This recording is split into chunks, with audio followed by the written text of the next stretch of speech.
జై Srikrishna students, welcome back to our channel physics tutor 2363. ఈరోజు మనం పాలసీ 2024 ఎగ్జామ్ ప్రిపరేషన్లో భాగంగా 2022 ఎగ్జామ్ పేపర్కి సంబంధించి ఫిజిక్స్ కంటెంట్ని నేను ఇప్పుడు ఎక్స్ప్లెయిన్ చేయబోతున్నాను. దీని వెనకే కెమిస్ట్రీ కంటెంట్ని కూడా ఎక్స్ప్లెయిన్ చేస్తాను. మరొక వీడియో వస్తుంది, లెంతీగా అవుతుంది కాబట్టి వీడియోని నేను 2 పార్ట్లుగా సెపరేట్గా పంపుతున్నాను. జాగ్రత్తగా. Question number 51, 1 calorie is equal to, ఇది direct question. 1 calorie is equal 4.186 joules అని మనకి డైరెక్ట్ గా టెక్స్ట్ బుక్ లో ఉంటుంది. సో 4.186 జౌల్స్, దీనికి రిలేటెడ్ గా ఉన్న ఆన్సర్ మనకి ఇక్కడ 4.18 జౌల్స్ ఉంది కాబట్టి option 4 is the right answer. Question number 52, which among the following behaves like heat store houses for the earth? Heat storehouses మన స్పెసిఫిక్ అప్లికేషన్స్ లో చదువుతాం ఈ ఆన్సర్. హీట్ స్టోర్ హౌసెస్ ఏంటి అనమాట? Oceans behaves like heat storehouses. Question number 53, pick the correct match. ఇక్కడ సబ్స్టెన్స్లు ఇచ్చారు, water, glass, iron అని చెప్పి. అలాగా సెక్షన్ బి లో స్పెసిఫిక్ హీట్ ఇచ్చారు, అది కూడా జౌల్స్ పర్ కిలోగ్రామ్ కెల్విన్ లో. Option 1 483, option 2 4180, option 3 504. ఇక్కడ వేటి స్పెసిఫిక్ హీట్ ఏదో మనం ముందుగా ఫైండ్ అవుట్ చేద్దాం. వాటర్ యొక్క స్పెసిఫిక్ హీట్ మనకు డైరెక్ట్ తెలుసు, 4180. సో దీనికి option 2 is the right answer. Next glass, iron, ఇవి మనం యాక్చువల్ గా టేబుల్లో ఎక్కడ కూడా మనం చదవం. ఈ స్పెసిఫిక్ వాల్యూస్ మనం ఎక్కడ చదవం. కానీ చిన్న లాజికల్ గా ఆలోచిస్తే గ్లాసు, ఐరన్ వేడి చేసినప్పుడు త్వరగా వేడెక్కేది iron.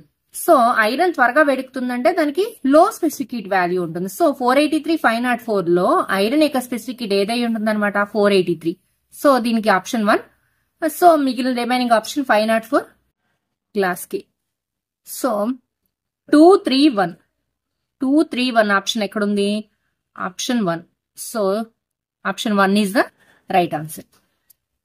Question number 54, formation of జ్యూ on the surface of a cold soft drink bottle kept in air is due to. Formation of dew, a soft drink bottle మీద dew ఎందుకు form అవుతుంది అనమాట? Option 3, condensation is the right answer. Question number 55, the heat energy supplied to a system during melting is known as. Melting జరుగుతున్నప్పుడు ఇచ్చిన heat ఎనర్జీని ఏమంటారు? Without rise in temperature లో rise లేకుండా కేవలం ఫేజ్ చేంజ్ కి మాత్రమే యూజ్ అయ్యే హీట్ ని ఏమంటారు అనమాట? లేటెంట్ హీట్ అంటారు. కేవలం ఫేజ్ చేంజ్ కి మాత్రమే యూజ్ అవుతుంది అనమాట. ఆ హీట్ ని లేటెంట్ హీట్ అంటాం. ఈ లేటెంట్ హీట్ 2 సిచ్యువేషన్స్ లో ఉంటుంది. ఒకటేమో డ్యూరింగ్ మెల్టింగ్, రెండోది during evaporation, during boiling. So melting జరుగుతున్నప్పుడు తీసుకున్న హీట్ ని లేటెంట్ హీట్ ఆఫ్ ఫ్యూజన్ అంటారు. అలాగే బాయిలింగ్ జరుగుతున్నప్పుడు తీసుకున్న హీట్ నేమో లేటెంట్ హీట్ ఆఫ్ వేపరైజేషన్ అని అంటారు. సో మనల్ని అడిగింది మెల్టింగ్ కాబట్టి latent heat of fusion, option 3 is the right answer. Question number 56, the device used to measure the specific heat of a substance is. Specific heat కనుక్కునే instrument ఏదన్నమాట? Device calorimeter. Question number 57, if i and r are the angles of incidence and refraction respectively, then i less than r అయితే light ray travels from. ఇక్కడ మనకి light ray bend అవుతుంది during refraction, light ray bend అవుతుంది, ఆ విషయం తెలిసిందే కదా. ఈ ఇన్సిడెంట్ రే ఇది ఐ అనుకుంటే, ఐ లెస్ దాన్ ఆర్ అంటే ఐ విలువ తక్కువ, ఆర్ ఎక్కువ అంటే it bends away from the normal. So అప్పుడు ఐ లెస్ దాన్ ఆర్ అవుతుంది. ఐ లెస్ దాన్ ఆర్ అంటే it bends away from the normal. ఎప్పుడు bend away from the normal? Speed of light పెరుగుతుంది. ఎప్పుడు పెరుగుతుందంటే రేరర్ మీడియంలోకి లైట్ రే ట్రావెల్ చేసినప్పుడు bend అవుతుంది. So light ray travels from denser medium to rarer medium, denser to rarer. So option 1 is the right answer. Question number 58, the physical quantity which has no units is. Units లేని physical quantity. Radius of curvature, దీనికి units ఉన్నాయి, centimetres అని. Velocity of light మనం metres per second గానీ centimetres per second గానీ చెప్తాం. Focal length కూడా centimetres or millimetres లో చెప్తాం. రిఫ్రాక్టివ్ ఇండెక్స్ కి no units. So option 4 is the right answer. Question number 59, a rectangular tank of depth 2 meter is full of water of refractive index 4/3. When viewed from the top, the bottom of the tank is seen at a depth of. ఇది ఒక text బుక్లో లేని question ఇది నిజం చెప్పాలంటే. ఇదేంటంటే ఒక rectangular tank ఉందంట, దాని యొక్క డెప్త్ 2 మీటర్స్, దాని రిఫ్రాక్టివ్ ఇండెక్స్ 4/3 n ఇచ్చారు. ఆ వాటర్ యొక్క రిఫ్రాక్టివ్ ఇండెక్స్ 4/3. అయితే పైనుంచి చూసినప్పుడు దాని అప్పరెంట్ డెప్త్ ఎంత ఉంటుంది అని అంటున్నారు. ఇది మనం స్పేస్ ఫర్ రఫ్ వర్క్ లో చేద్దాం ఈ ప్రాబ్లమ్ ని. ఇలా ఒక రెక్టాంగులర్ గా ఉండే ఒక ట్యాంక్ ఉంది, దాని యొక్క ఒరిజినల్ డెప్త్ వచ్చి 2 meters. So refractive index n = 4/3. మనకి పైనుంచి చూస్తున్నప్పుడు, పైనుంచి కనుబెట్టి చూస్తున్నప్పుడు దీని యొక్క అప్పరెంట్ డెప్త్ అడుగుతున్నాడు.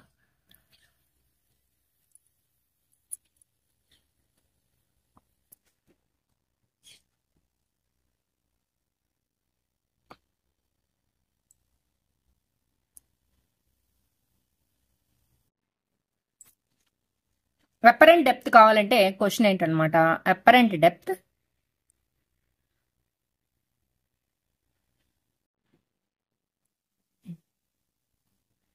d' = d/n, original depth by refractive index. Original depth 2 metres by n 4/3.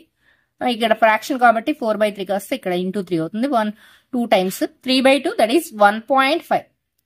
So 1.5 meters అనేది దాని యొక్క అప్పరెంట్ డెప్త్ అవుతుంది అనమాట, పైనుంచి చూసినప్పుడు కనిపించే లోతు. So 1.5 meters option 1.5 meters. Option 2 is the right answer. Question number 60. When we sit at a campfire, objects beyond the fire are seen swaying. The principle involved in it is. మనకి camp fire వెనకాల ఉండే వస్తువులు మనకి కదులుతున్నట్లుగా కనిపిస్తాయి. దానికి కారణం ఏంటన్నమాట, refraction. ఎక్కువ ఆలోచించకూడదు, రిఫ్రాక్షన్ అనేది రైట్ ఆన్సర్ అవుతుంది. టోటల్ ఇంటర్నల్ రిఫ్లెక్షన్ కాదు, ఇది refraction. Question number 61. If A and B are the speed of light in a medium and refractive index of that medium respectively, then B అనేదేమో speed of light, B అనేదేమో refractive index. అయితే మనకి ఇక్కడ వాటి రెండింటి మధ్య రిలేషన్ ఏంటనమాట, ఒకటి B అనేది రిఫ్రాక్టివ్ ఇండెక్స్ ఎక్కువ ఉంటే స్పీడ్ ఆఫ్ లైట్ స్లోగా ఉంటుంది, లోగా ఉంటుంది. అంటే రెండు ఇన్వర్స్లీ ప్రపోర్షన్ అనమాట. ఇక్కడ ఆప్షన్స్ చదువుదాం. A is low when B is high. A is low when B is high. This is true. A is high when B is high. ఇది wrong. A is independent of B. ఇది కూడా wrong. None of these అనేది కూడా కాదు. So option 1 is the right answer. Question number 62. The refractive index of glass with respect to air is 2. The critical angle of their interface is. Refractive index of glass with respect to air. N ఇచ్చారు మనకి. N value the critical angle at their interface. మనకి critical angle C కనుక్కోమంటున్నారు. ఈ రెండింటికి మధ్య relation ఏంటన్నమాట, formula n = 1/sin c, లేదా sin c = 1/n. 1/n అంటే 1/2. sin c = ఇక్కడ సైన్ రేషియోస్ లో sin 30 1/2 కాబట్టి, సో ఈక్వల్ చేస్తే c = ఎంత వస్తుంది అనమాట, c = 30 degrees. So option 4 is the right answer. Question number 63. The symbol used, this symbol. ఈ సింబల్ చూడగానే మనకు తెలుస్తుంది డైరెక్ట్ ఆన్సర్ ఇది, బై కాన్వెక్స్ లెన్స్. ఇది to draw the ray diagrams indicates convex lens. So option 2 is the right answer. Question number 64. If y and y/4 are the object and image distances due to a convex lens respectively, then its focal length is. y అనేదేమో object distance, y/4 అనేదేమో image distance. అయితే మనం focal length కనుక్కోవాలి. మనం ఇక్కడ space for rough work లో చేద్దాం ఈ ప్రాబ్లమ్ ని. u = y, v = y/4. మనం సైన్ కన్వెన్షన్ రూల్ ప్రకారం మనం u = y తీసుకున్నప్పుడు y = -y/4 తీసుకోవాలి. So 1/f lens formula. According to lens formula 1/f is equal to 1/v minus 1/u. That is 1/v అంటే ఇది రివర్స్ అవుతుంది, -4/y అవుతుంది, -1/y. That is -5/y. So minus ని మనం ఓన్లీ సైన్ కన్వెన్షన్ కాబట్టి f is equal to reverse అవుతుంది y/5. y by 5. Option.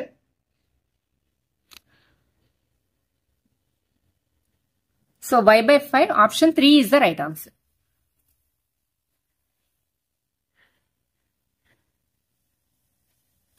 Question number 65.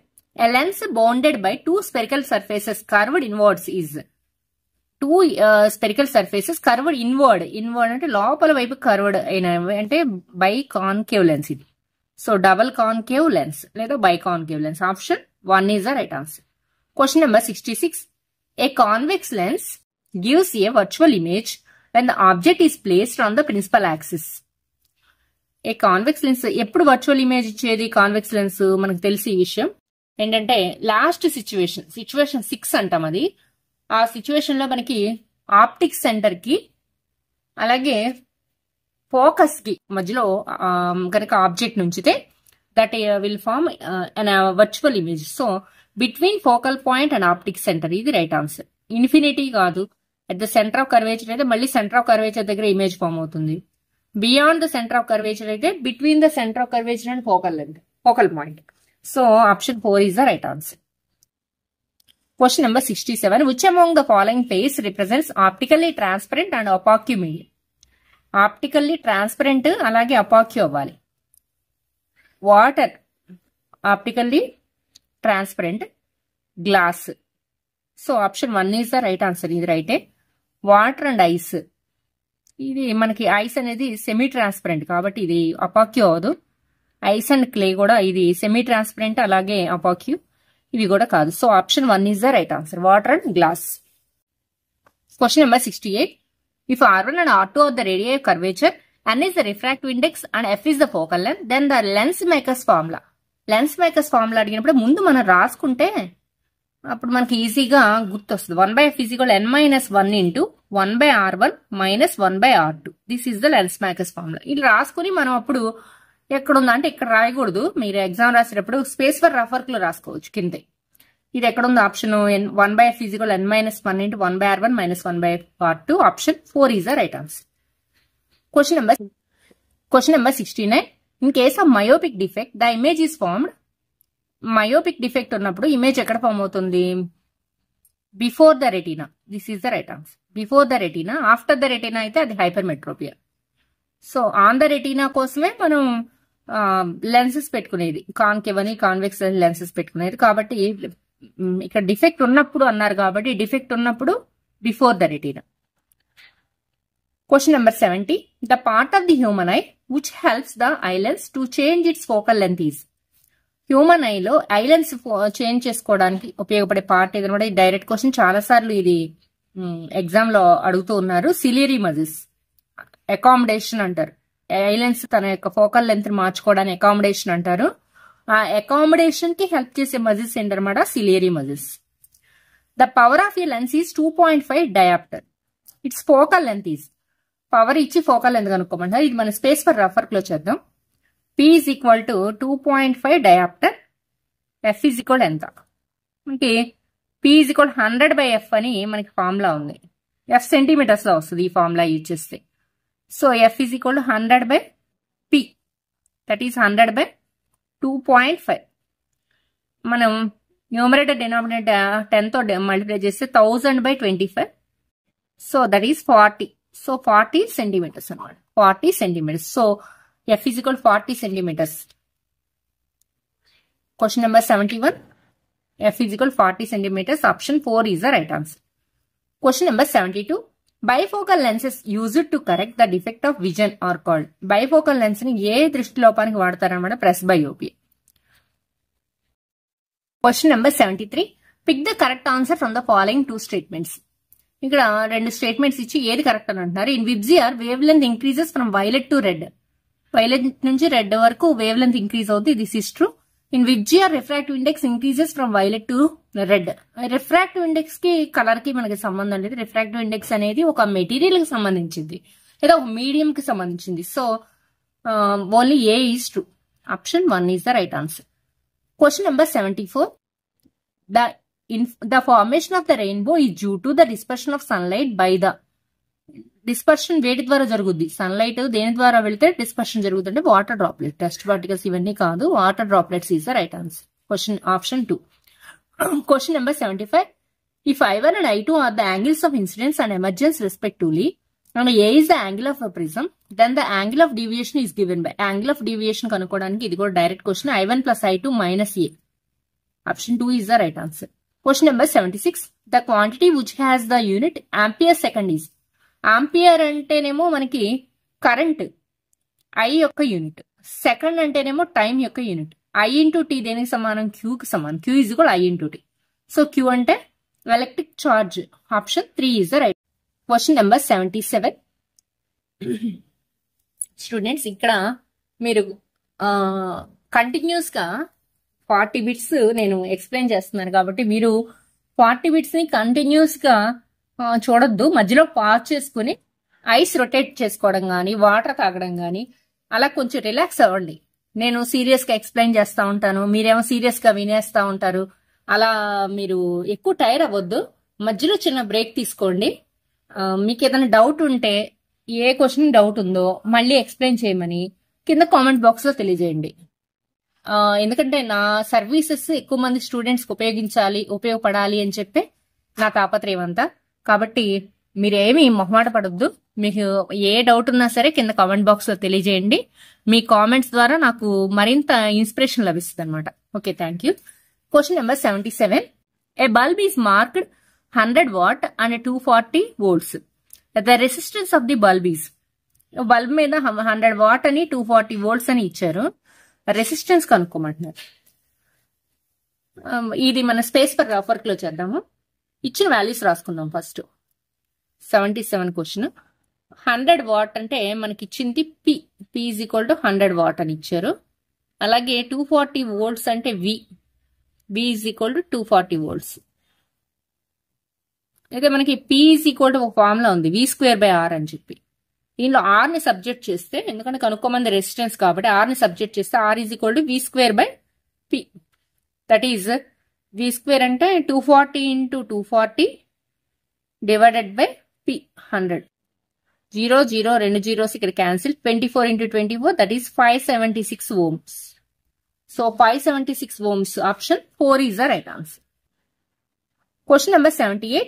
Electric fuse is used in household circuits for the purpose of. Fuse ఎందుకు use చేస్తారు? Electrical appliances overload అయ్యి short circuit జరగకుండా ఆపడం కోసం electric fuse ని వాడతారు. మీకు 2023 పేపర్లో అనుకుంటాను బహుశా ఎలక్ట్రిక్ ఫ్యూజ్ లో ఉపయోగించే వైర్ ఎటువంటిది యూజ్ చేస్తారనేది అడిగారు. ఎలక్ట్రిక్ ఫ్యూజ్ లో ఉపయోగించే వైర్ థిన్ వైర్ ఆఫ్ లో మెల్టింగ్ పాయింట్ వాడాలి. అలాగే ఇక్కడ మనకి ఫ్యూజ్ యొక్క ఉద్దేశం అడుగుతున్నారు. మెజరింగ్ ఎలక్ట్రిక్ కరెంట్ కాదు, దీనికోసం మనకి యామ్మీటర్ ఉంది. Maintaining all appliances in series, ఇది కాదు. Preventing damages due to fall, this is the right answer. Option 3. Decreasing resistances of the bulb, ఇది కూడా కాదు. So question number 79. 4 resistors each of 2 ohms are connected in the form of 4 sides of a parallelogram. The equivalent resistance between any 2 opposite corners is. 4 resistors ఉన్నాయంట, 4ని పారలగ్రామ్ shape లో connect చేశారంటే ఈ shape లో ఇలా. ఇది ఒక 2 ohm, అలాగే ఇలా, అలాగే ఇలా 2 ohms 2 ohms 2 ohms 2 ohms. ఈ కార్నర్స్, ఆపోజిట్ కార్నర్స్ అంటే ఇప్పుడు మన కార్నర్స్ తీసుకుంటే ఏసీ, ఇది బిడి అనుకుంటే ఏసీ దగ్గర ఫైనల్ రెసిస్టెన్స్ ఎంత ఉంటుంది? ఇక్కడ చూడండి, ఇక్కడ ఇది సిరీస్ లో ఉన్నట్టు. సో కార్నర్ దగ్గర ఈ ఫైనల్ రెసిస్టెన్స్ ఎంత అవుద్ది? 4 ohms అవుతుంది. 2 + 2 4. అలాగే ఇటు కూడా 2 + 2 4. సో ఆపోజిట్ కార్నర్స్ దగ్గర ఉండే ఈక్వలెంట్ రెసిస్టెన్స్ ఎంత అనమాట? 4 ohms. According to this series R is కూడా R1 + R2 కాబట్టి. So according to that rule 4 ohms. Question number 80. Ohm's law is applicable to. Ohm's law వేటికి అప్లికబుల్? Gaseous conductors. ఇవి non ohmic conductors కాబట్టి non ohmic conductors కి Ohm's law applicable కాదు. Non ohmic conductors రాంగే. Semi conductors విషయంలో ఇవి కూడా non ఓమికే. అలాగే metallic conductors, these are good conductors of electricity. So Ohm's law is applicable to metallic conductors. అలాగే ఎల్ఈడీస్ కూడా నాన్ ఓమిక్. ఈ మూడిటికి విఐ గ్రాఫ్ కూడా కర్వ్డ్ షేప్ వస్తుంది. కేవలం మెటాలిక్ కండక్టర్స్ మాత్రమే స్ట్రైట్ లైన్ వస్తుంది. Question number 81. Resistance of a wire of length 0.5 meter and area of cross section 1 millimeter square is 1 ohm. The resistivity of the wire is. ఇక్కడ అడుగుతున్నది ఏంటంటే మనల్ని 81 లో space for work rough work లో చేస్తున్నాను చూడండి లెక్క. Question number 81. Resistance of a wire of length wire యొక్క లెంత్ ఇచ్చారు 0.5 మీటర్స్ అని. ఏరియా ఆఫ్ క్రాస్ సెక్షన్ ఏమో మిల్లీమీటర్ స్క్వేర్ లో ఇచ్చారు చూడండి, 1 millimeter square అని. దీన్ని మీటర్ స్క్వేర్ లో మార్చుదాం. 1 millimeter కి 10⁻³ meters కాబట్టి 10⁻³ into 10⁻³ that is 10⁻6 meter square. Next దాని యొక్క రెసిస్టెన్స్ ఇచ్చారు R అని. R ఎంత అనమాట 1 ohm. ద రెసిస్టివిటీ కనుక్కోవాలి, రో కనుక్కోవాలి. సో మనకి డైరెక్ట్ ఫార్ములా ఉంది, R is equal to rho into L/A. ఈ ఫార్ములాలో రోని సబ్జెక్ట్ చేస్తే రో is equal to R into A/L. ఈ వాల్యూస్ అని సబ్స్టిట్యూట్ చేద్దాం. R అంటే 1 ohm, A అంటే 10⁻6 meter square బై L అంటే 0.5 మీటర్. దాన్ని ఫ్రాక్షన్ రూపంలో రాస్తాను 1/2 అన్నప్పుడు బై 2 ఫ్రాక్షన్ ఇంటూ 2 అవుతుంది. సో 2 into 10⁻6 వస్తుంది అనమాట. ఓమ్ మీటర్స్ రెసిస్టివిటీ యొక్క రెసిస్టివిటీ అని స్పెసిఫిక్ రెసిస్టెన్స్ అని అంటారు. రోని మన units ohm meter. So 2 into 10⁻6 ఎక్కడ ఉంది మనకి? ఆప్షన్ 3లో ఉంది. So option 3 is the right answer. Question number 82. The area of current time graph gives. Current అంటే I, టైమ్ అంటే T. IT Q is equal IT కాబట్టి దాని గ్రాఫ్ గీసినప్పుడు దాని ఏరియా మనకి ఎలక్ట్రిక్ ఛార్జ్ ఇస్తుంది. So option 4 is the right answer. Question number 83. 2 resistors of 3 ohm and 2 ohm are connected in series and a potential difference of 5 volt is applied across them.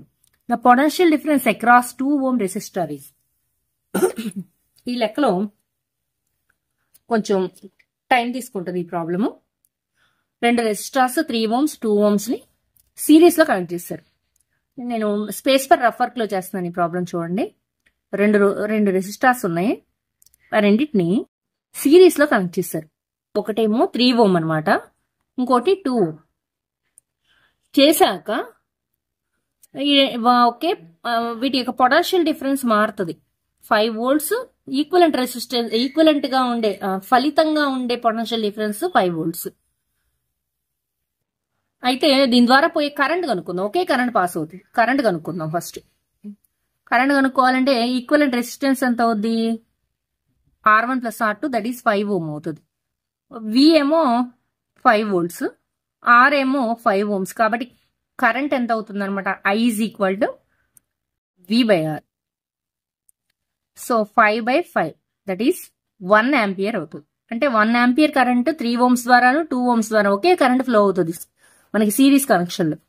Parallel అయితే current divide అవుతుంది కానీ series లో ఒకే current flow అవుతుంది. So I is equal V/R. ఇప్పుడు మనల్ని అడిగింది ఏంటి? 2 ohms resistor ద్వారా ఎంత పొటెన్షియల్ డిఫరెన్స్ ఉంటుందని. సో సెకండ్ దీంట్లో ఉన్న రెండో క్వశ్చన్ ఏంటంటే 2 ohms రెసిస్టర్ అంటే R 2 ohms అయ్యి కరెంట్ 1 ampere అయ్యి V ఎంత అని అడుగుతున్నారు. V is equal to IR అంటే 1 into 2 that is 2 volts. So 2 ohms ద్వారా 2 volt పొటెన్షియల్ డిఫరెన్స్ ఉంటుంది అనమాట. సో మనం ఇక్కడ ఆన్సర్ ఫైండ్ అవుట్ చేద్దాం. ఎక్కడ ఉంది? 2 volts. So option 1 is the right answer. Question number 84. Of the 2 bulbs in your house 1 glows brighter than the other. ఒకటి రెండో దానికన్నా బాగా బ్రైట్ గా వెలుగుతుందంట. బ్రైట్ గా వెలుగుతుందంటే అర్థం ఏంటి? అది హై రెసిస్టెన్స్ ని ఆఫర్ చేస్తుందని అర్థం. ఎక్కువ రెసిస్టెన్స్ ని ఆఫర్ చేసేదే ఎక్కువ ప్రకాశవంతంగా వెలుగుతుంది.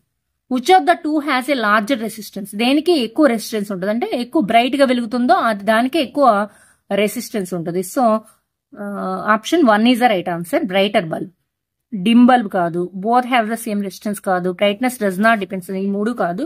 బ్రైట్ బల్బ్కే ఎక్కువ రెసిస్టెన్స్ ఉంటుంది. Question number 85. Pick the correct answer from the following 2 statements. Kirchhoff's junction law is based on the conservation of charge. ఇది రైటే. జంక్షన్ లా అంటే మనం కరెంట్ లా అని కూడా అంటాం.